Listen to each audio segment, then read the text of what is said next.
Oke. Saya mau beralih ke yang berikutnya, Pak Tommy di Lampung. Kanan bawah.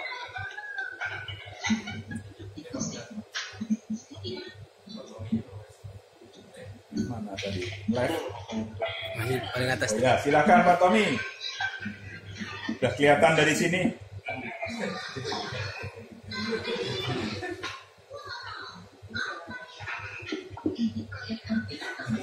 Silakan Pak Tommy. Halo, Pak. Waalaikumsalam. Begini, sebenarnya sih kita sudah di LPMP Lampung kemarin sudah mencoba menganalisis atau sudah membuat ini Pak, suatu aplikasi yang berbasis web tentang analisis kebutuhan tentang PMP. Halo? Iya, silakan Pak, kita simak. Begini, apakah itu nanti bisa kami analisis Pak, yang kami buat? Itu sebenarnya program lembaga yang tentang si development telah mengembangkan tentang informasi penjaminan mutu si mutun. Nah, apakah itu bisa kita analisis Pak? Kita gunakan sebagai analisis kita sebagai PTP itu. Ya, sudah itu aja Pak. Iya. Ya. Karena itu sebenarnya itu program lembaga itu Pak. Ya.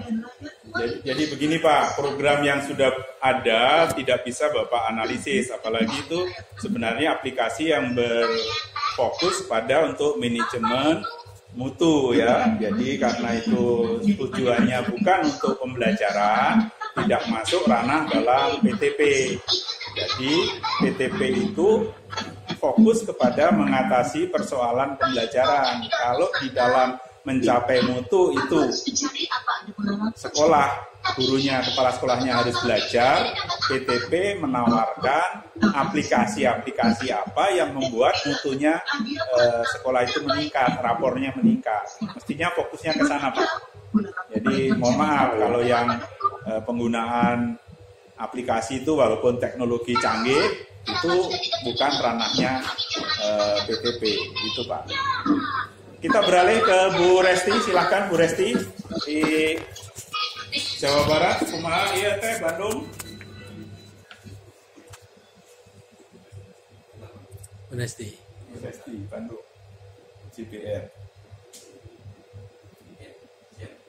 Kita tadi sih tentang bagaimana ke depannya bisa mengawal program yang memang nasional ya, levelnya nasional, sehingga kita dituntut juga untuk memanfaatkan data yang ada itu memang peta mutu ya pada akhirnya. Itu peta mutu itu bukan dibuat oleh LPMP tapi itu dibuat oleh pusat sistemnya dan dimanfaatkan oleh kita, masuk PTP di dalamnya. Hanya saja ketika kita menganalisis hasil peta mutu itu kan masih sangat besar ya, masih lingkupnya itu sampai ke indikator itu masih berbicara luas tentang misalnya standar proses yang di dalamnya ada salah satunya penggunaan media pembelajaran dan IT sebagainya. Lalu setelah itu kita manfaatkan data itu kan, data itu kita manfaatkan sebagai dasar kita melakukan analisis perancangan sampai ke pengembangan dan sebagainya. Kami juga pernah ya melakukan sampai mendampingi KKG NGMP. Tapi kan Pak Pur juga menantang itu, bukan hanya sekedar lingkup KKG NGMP, bagaimana lingkup yang lebih besar lagi. Ya, sebenarnya yang kita sudah susun, misalnya di LPMP itu ya, sebenarnya pendekatan ADI itu ya, yang sangat simpel itu bisa dinasionalkan programnya. Ketika memang ini di sounding sedemikian rupa ya, secara teori ke PTP-an itu masuk. Nah, kita lagi usaha untuk itu gitu ya Pak ya, melihat benang merah antara peta mutu sampai nanti kita menjadi program yang memang levelnya nasional. Semua LPMP harus punya program ini. Nanti targetnya sebenarnya apa sih Pak? Sebenarnya kalau kami ingin mengusung program secara nasional untuk pendekatan program mekanisme programnya adalah pendekatan ADI.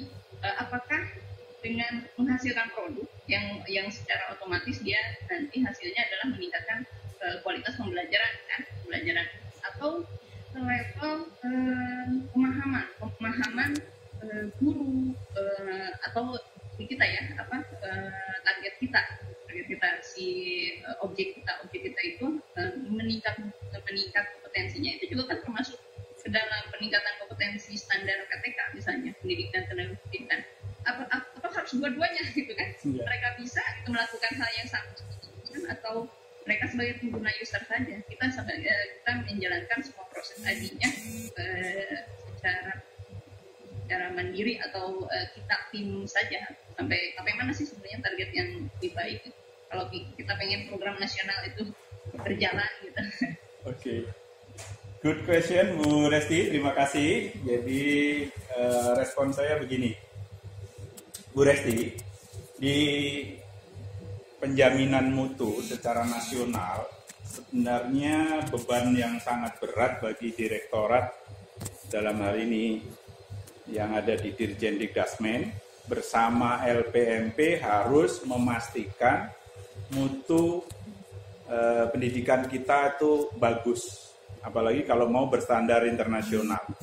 Untuk menuju ke sana, sebenarnya LPMP boleh melakukan strategi yang macam-macam, kecuali training, kecuali diklat. Diklat kan ya pernahlah diharamkan, tidak boleh ada training di LPMP karena menurut LAN bukan ranahnya, tugasnya ada Dikjarte gitu ya, mendidik, mengajar, melatih. Karena itulah kami menyarankan supaya Direktorat Jenderal Dikdasmen bersama LPMP ini smart ya, menciptakan strategi menjamin mutu atau mencapai raport yang bagus untuk satuan-satuan pendidikan itu, dilakukan berbagai program peningkatan mutu melalui standar proses yang di dalamnya ada penggunaan TIK yang harus dibuat berbagai macam panduannya. Saya lebih suka menganggap bahwa yang dikembangkan teman-teman LPMP juga tetap berupa produk ya. Produknya itu adalah bisa di dalamnya ada media dengan berbagai panduan-panduan yang bisa diikuti oleh sekolah supaya mencapai mutu yang diinginkan oleh kementerian, bahkan yang bisa bersaing secara internasional. Nah, kalau itu diterjemahkan, silahkan Bu Resti, bisa luas tuh, bisa dua-duanya, bahkan mungkin bisa dikembangkan berbagai pola atau model yang mencakup bagaimana sekolah itu bisa berkembang, berubah, beralih dari status apa menjadi apa dan seterusnya. Dan itu kan bisa diciptakan juga berbagai macam model kompetisinya itu atau penilaiannya atau caranya memberikan penghargaan itu dengan berbagai macam strategi. Itulah yang di benak saya mungkin memang harus didiskusikan dengan teman-teman di pusat, di Dikdasmen tentang hal ini, di mana teman-teman LPMP diperankan. Saya rasa PTP di Dikdasmen kalau ada, itu bisa sampai utama mestinya. Dengan tugas yang memikirkan ini. Kalau PTP utama bisa memikirkan yang level nasional, mungkin teman-teman LPMP menjadi supporting, membantu menyelesaikan bagian-bagiannya dari panduan-panduan yang bersifat nasional tadi. Tetapi bukan berarti hanya terima jadi, suruh menjalankan kayak sekarang. Kalau saya lihat itu bukan cara terbaik, karena itu kemungkinan gagalnya akan lebih besar. Begitu Bu, menurut saya. Oke. Terima kasih Pak Pur. Iya, terima kasih. Baik, saya sudah beri kesempatan semua. Atau masih ada yang belum? Tadi Bu Lina belum tadi ya? Bu Lina masih ada pertanyaan? Oke, kalau tidak ada, ya nggak apa-apa. Masih ada? Cukup ya? Oke, saya akan lanjutkan. Saya punya skenario sebenarnya hari ini. Tadi sudah keluar sebenarnya berbagai contoh yang terkait dengan analisis kebutuhan. Yang perlu Anda lanjutkan untuk dipelajari sebenarnya masih banyak. terutama terkait teknik, cara, atau strategi menyelesaikan pekerjaan analisis ini. Tadi juga saya sudah singgung, ada beberapa teknik analisis, misalnya melalui FGD tadi. Analisis kebutuhan lewat FGD itu gimana ya? Nah, itu kan menarik untuk didiskusikan. Silahkan teman-teman diskusi. Mungkin secara tidak sadar ada yang pernah ikut di dalam FGD sebenarnya dalam rangka menganalisis gitu. Karena sering dilakukan ini ya. Saya dengan teman-teman kementerian saja pernah FGD di PKLK, di Direktorat Kesetaraan, di Pusat Perbukuan, Kurikulum Perbukuan, dan lain-lain. Jadi kebiasaan kita menyebut FGD gitu ya, tetapi sebenarnya itu bisa dimaknai analisis kebutuhan kalau FGD-nya untuk merekomendasikan sesuatu program, apalagi pembelajaran yang baru, entah siapa sasarannya itu beda-beda gitu ya. Jadi tugas teman-teman yang terkait dengan PTP harus mulai dicari yang konkretnya apa di tempat saya gitu loh. Temukan dengan cepat, ya ini tipnya untuk teman-teman. Temukan dengan cepat. Saya ini PTP, tugasnya ini. Yang saya bisa kerjakan apa? Kalau belum menemukan, diskusi sama teman yang lain dengan di pusat dan seterusnya. Lalu temukan cara-cara secara praktis untuk mendapatkan informasi, data, kemudian bisa diolah dengan cara apa, dibuat laporannya seperti apa. Itu PR bagi teman-teman. Sebenarnya saya ingin bertanya ya. Jadi kalau tadi udah mendengar sekian banyak tadi, teman-teman bisakah menjelaskan apa sih sebenarnya hasil kebutuhan atau analisis kebutuhan itu? Saya ulangi ya. Jadi apa sebenarnya hasil dari analisis kebutuhan itu teman-teman? Silahkan, siapa mau punya pendapat? Nisa dulu. Silahkan Nisa. Ya, Siapa itu teman-teman? Halo, nama saya Nisa. Saya dari Pustekom. Kalau saya menangkap, intinya itu analisis kebutuhan itu yang kita melihat kesenjangan antara apa yang dibutuhkan dengan apa yang ada sekarang. Itu inti dari analisis kebutuhan. Jadi hasilnya apa? Jadi hasilnya itu mestinya adalah sebuah rekomendasi atau sebuah penyelesaian bagaimana sih langkah yang harus kita lakukan supaya kesenjangan itu tidak terjadi gitu, atau paling tidak berkurang gitu, paling seperti itu yang hasil yang akan utama kita lihat. Oh, dengan cara ini maka berkuranglah kesenjangan atau bahkan mungkin hilanglah kesenjangan itu. Iya, very good answer, tepuk tangan untuk Nisa. Jadi ini contoh PTP yang menyimak ya.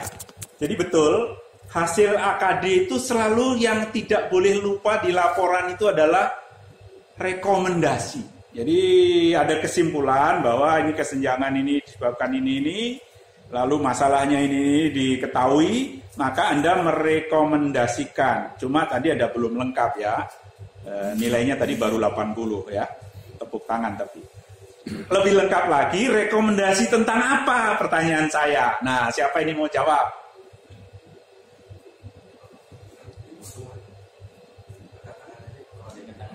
Raising your hand.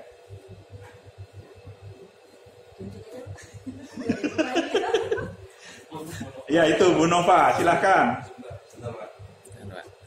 Tunggu sebentar Bu, ya oke. Udah? Silakan Bu Nova. Silakan Bu Yulia Pak. Oh boleh, berdua ya, ya. Silakan. Untuk rekomendasinya itu nanti bisa berupa program atau bentuk kegiatan apa, bisa juga bentuk media atau model pembelajaran apa. Itu Pak, salah satu. Oke, good. Tepuk tangan untuk jawaban yang benar. Ya, jadi rekomendasi adalah tentang kita memberi saran kepada siapa jelas ya, kepada siapanya harus jelas supaya melakukan apa atau mengembangkan apa. Yang perlu dikembangkan karena ini rekomendasi tentang analisis kebutuhan model dan media yang nggak jauh dari rekomendasi tentang apa yang harus ditempuh, yaitu dikembangkan media model apa yang harus ditindaklanjuti dengan dirancang, diproduksi, diimplementasikan, dan nanti terakhir dievaluasi. Ya, bagus sekali teman-teman udah mendapatkan. Ya, gimana Bu? Dapat 100. Ya, 100 untuk Ibu. Ya, oke. Saya lanjutkan. Saya minta teman-teman masih harus baca lagi ya teori-teori, karena teori dari Alison Rosset itu baru satu yang saya beri. Saya pernah belajar dari Romy Zoski, itu pakar evaluasi juga. Dari Australia ada lagi pakar-pakar. Jadi kalau teman-teman cari bacaan, saya kira tidak sulit sekarang cari sumber-sumber yang sumber pertama tentang analisis kebutuhan ini. Kemudian jangan lupa rajin diskusi dengan kawan-kawan. Kemudian kalau ada ide yang terkait dengan analisis ini, segera susun proposal untuk kegiatan analisis apa yang akan Anda kembangkan dengan teman-teman. Ini adalah PR dari saya. Lalu saya ingin, karena ini sudah 1,5 jam ya, saya ingin memanfaatkan sisa waktu untuk teman-teman menyimpulkan apa saja yang sudah Anda pelajari selama 1,5 jam ini. Saya ingin saling melengkapi. Jadi apa yang Anda dapat dalam waktu tutorial ini, dan silahkan saya beri kesempatan semuanya satu persatu. Mulai dari Nisa dulu, silahkan. Kesimpulannya apa yang Anda dapat? Ya Pak Pur, terima kasih banyak sekali ilmu yang didapat ya Pak dari tadi. Teman-teman juga banyak bercerita apakah hal seperti ini bisa dianalisis atau tidak, seperti itu. Dan juga banyak teori-teori juga sih yang baru juga saya lihat dari PowerPoint, dan ditambah dengan penjelasan dari Pak Pur tadi, jadi sangat melengkapi juga Pak. Jadi saya sebenarnya belum berani mengerjakan kuis Pak, jadi sekarang saya baru mau coba kerjain kuis setelah ini Pak. Oke, terima kasih Nisa. Saya beralih ke teman-teman, silahkan. Siapa dulu? Angkat tangan yang mau duluan. Bu Resti yang Jawa Barat. Bu Resti.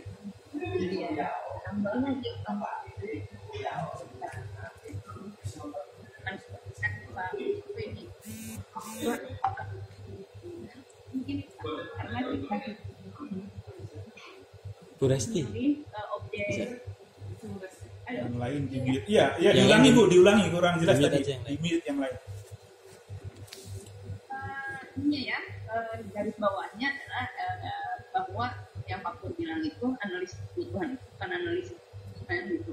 Karena fenomena di saya gitu ya, saya cenderung untuk memilih objek yang kira-kira nantinya saya bisa menindaklanjuti hasil analisis kebutuhan ini. Sepertinya ini adalah ya gitu. Nanti bentuk medianya seperti apa saya sudah bayangkan gitu ya, yang harus sangat hati-hati antisipasi dengan sampai juga ini jadi target yang kita inginkan, tapi objeknya sendiri untuk kebutuhannya betul yang dilakukan aja sih. Jadi harus lebih hati-hati kan.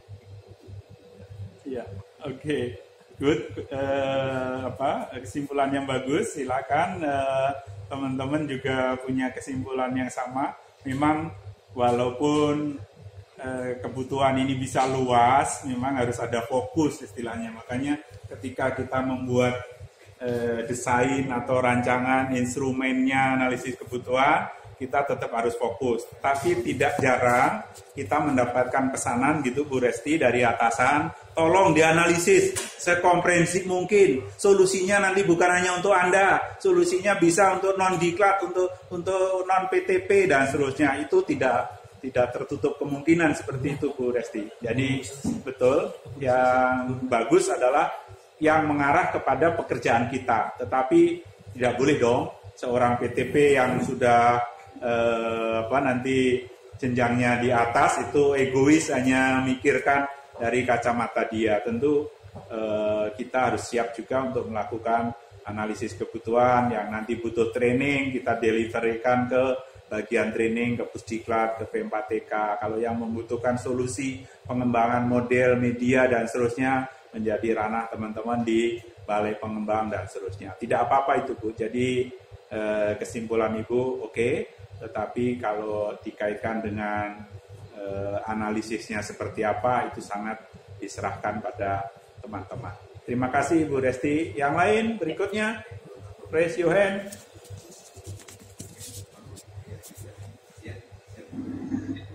Ya, silakan Pak Denny dari Sulut. Oke, baik. Terima kasih Pak Pur.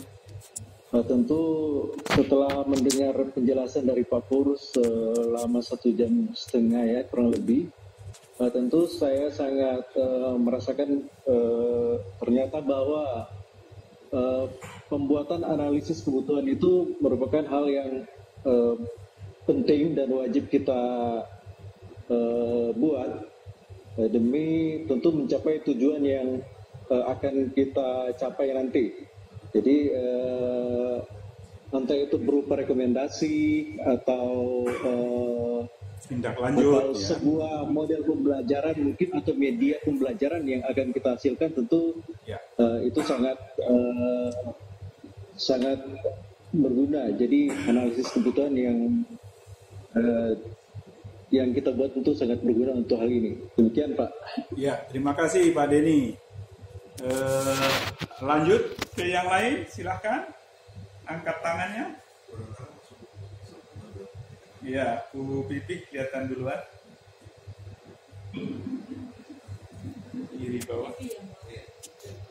Ada yang cukup menarik ya Pak ya. Ya. Ternyata seandainya kita mau menggunakan data analisis kebutuhan itu yang berupa instrumen, itu ternyata instrumennya itu memang sangat berperan ya Pak ya. Jadi tadi seperti yang Pak katakan, jangan sampai instrumen itu malah menjebak gitu ya. Jadi analisis keinginan, nah itu Pak yang perlu saya garis bawahi Pak. Ya. Saya kira itu Pak. Ya, betul Bu. Jadi kebutuhan itu terukur. Kalau keinginan agak tanpa batas. Keinginan kita kan bisa nggak ada habisnya. Kalau kebutuhan itu makanya di dalam materi yang saya berikan ada teknik namanya membuat prioritas. Masih ingat ada tabel yang saya buat di sana? Ada tabel yang itu bisa membuat namanya prioritizing, menentukan di antara yang penting-penting itu mana yang terpenting gitu. Nah, penentuan skala prioritas ini bukan pekerjaan gampang, tapi bisa menjadi gampang kalau kita tahu caranya. Nah, tolong teman-teman dipelajari lagi. Waktu di Bandung kemarin saya jelaskan, waktu di PowerPoint saya juga ada videonya tapi belum lengkap saya jelaskan.